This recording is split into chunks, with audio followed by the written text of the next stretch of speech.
ഇപ്പം ദൃശ്യം പോലെയൊക്കെയാണെങ്കിൽ ദൃശ്യത്തിൽ പറയുന്നുണ്ട് ഓഗസ്റ്റ് 1 എവിടെയായിരുന്നു എന്ന് ചോദിക്കുമ്പോൾ പിന്നെ അന്ന് പാറേപ്പള്ളിയിൽ പെരുന്നാളിന് പോയത് എന്ന് പറയുന്ന പോലെ അതിനേക്ക് വേണ്ടിയിട്ടുള്ള എല്ലാ തെളിവുകളും ഇവർ തന്നെ ഉണ്ടാക്കുന്നുണ്ടല്ലോ. അതായത് ടിക്കറ്റ് സൂക്ഷിച്ചു വെക്കുന്നു, സിനിമയ്ക്ക് പോകുന്നു, അതിന്റെ ടിക്കറ്റ് സൂക്ഷിച്ചു വെക്കുന്നു, ബിരിയാണി കഴിക്കുന്നു, ഹോട്ടലിൽ ഒരു പരിചയം ഉണ്ടാക്കുന്നു, ഇതൊക്കെ നമ്മൾ കണ്ടിട്ടുണ്ട്. എന്ന് പറഞ്ഞ പോലെ ജീവിതത്തിൽ അതൊന്നും നടക്കില്ല. ജീവിതത്തിൽ വെച്ചാൽ വളരെ എഫിഷ്യന്റ് ആയിട്ടുള്ള പോലീസ് ഓഫീസേഴ്സ് ഉണ്ട്. ഫസ്റ്റ് ഓഫ് ഓൾ എനിക്ക് വിഷമം വരുന്നത് അവരുടെയൊക്കെ വിലയേറിയ സമയം ഇതിനൊക്കെ വേണ്ടിയിട്ട് കളയുന്നതിലാണ് എനിക്ക് ഭയങ്കര വിഷമം വരുന്നത്.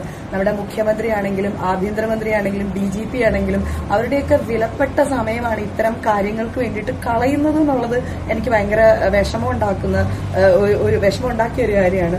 പക്ഷേ സത്യം എന്ന് പറയുന്നത് നമ്മുടെ കൂടെ ഉള്ളിടത്തോളം കാലം നമുക്കതിനകത്ത് യാതൊരു സങ്കടപ്പെടേണ്ട കാര്യങ്ങളില്ല. അതായത് നമുക്ക് നീതി കിട്ടും എന്നുള്ളത് നമുക്കറിയാം. വ്യാജ തെളിവുകൾ ഉണ്ടാക്കി എന്നല്ല, തെളിവുകളൊന്നും അവശേഷിക്കുന്നില്ല എന്ന് ഉറപ്പുവരുത്തുന്നതിന് വേണ്ടി അൻസിബ ശ്രമിച്ചിട്ടുണ്ട്. അതുകൊണ്ടാണ് അൻസിബ സ്റ്റേഷനിൽ വിളിച്ചിട്ട് ഇവിടെ ഇവിടെ CCTV ദൃശ്യങ്ങൾ ഉണ്ടായിരുന്നോ എന്നൊക്കെ അൻസിബ വിവരാവകാശം വഴി അന്വേഷിച്ചിട്ടുണ്ടായിരുന്നു. CCTV ദൃശ്യങ്ങളില്ല എന്ന് ഉറപ്പുവരുത്തിയതിനു ശേഷമാണ് അൻസിബ ഇത്തരൊരു പരാതിയായിട്ട് മുന്നോട്ട് വരുന്നത് തന്നെ. അപ്പൊ CCTV ഇല്ലെങ്കിലും മറ്റ് ഡിജിറ്റൽ തെളിവുകൾ അവശേഷിക്കുന്നുണ്ട് വിത്ത് ടൈം പ്രൂഫ്. അത് അൻസിബ മനസ്സിലാക്കിയിരുന്നില്ല.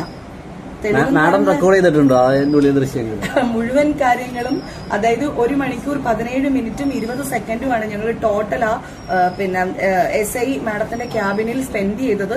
അത് മുഴുവനും ഏത് തരത്തിലുള്ള എവിഡൻസ് എന്ന് ഞാൻ പറയുന്നില്ല, ഡിജിറ്റൽ എവിഡൻസ് ആയിട്ട് എന്റെ കയ്യിൽ തന്നെ ഉണ്ടായിരുന്നു. ഞാനത് മുഴുവനും ACP മനോജ് സാറിന് കൈമാറിയിട്ടുണ്ട്. വനിതാ ഉദ്യോഗസ്ഥയായിട്ട് പരിചയമുണ്ടോ? സുഹൃത്താണെന്ന് യാതൊരു പരിചയവുമില്ല. ഞാൻ അതിന് മുൻപോ ശേഷമോ ആ മാഡത്തിനെ കണ്ടിട്ടില്ല. എന്റെ സുഹൃത്താണ് എന്നുണ്ടെങ്കിൽ അവർ തെളിയിക്കട്ടെ.